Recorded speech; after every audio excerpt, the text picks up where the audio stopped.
baasaboortku waa qayb ka mid ah awoodda iyo sumcadda dal kasta uu leeyahay.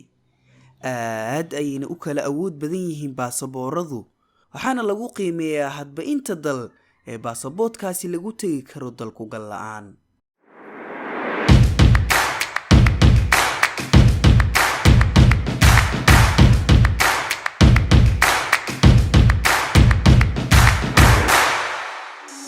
si la mid ah sida loo qiimeeyo dhaqaalaha dalalka ayaa loo qiimeeyaa awoodaha baasaboorada caalamka. sanad kastana waxaa la soo saaraa listiga kaalimaha ee dalalka ugu wanaagsan xagga baasaboorada. baasaboortku waxa uu fursad u siiyaa dadka qaar in ay booqdaan dalal kala duwan oo ay ku dalxiisaan amaba xitaa waxbarasho u raadsadaan, halka dad badan oo caalamka ku noolna aysan helin fursadaas awoodda baasaboortkooda oo hooseysa aawadeed. muuqaalkana waxa aan ku lafa guri doonaa 3 wadan ee ugu baasaboorka wanaagsan caalamka, ama xitaa aan dhahee ugu awooda badan xagga baasaboortka.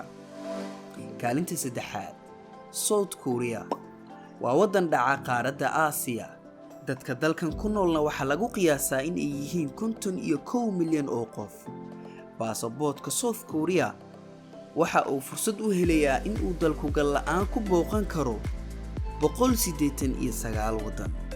kaalinta 2aad, Singapore. runtii layaab ma laha in dalkan uu kaalinta 2aad ka galo liiskan, sababtoo ah qof kasta waxa uu garan karaa halka uu wadankan ka gaaray xagga tiknoolajiyadda, hal abuurka iyo weliba ganacsiga. Singapore sidoo kale waa dal dhaca qaaradda Aasiya.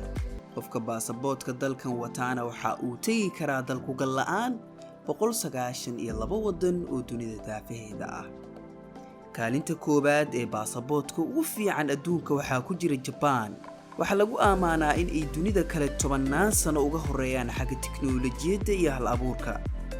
sidoo kalena sanadkii 3aad oo xiriir ah ayay Japan noqotay dalka ugu baasaboortka wanaagsan caalamka.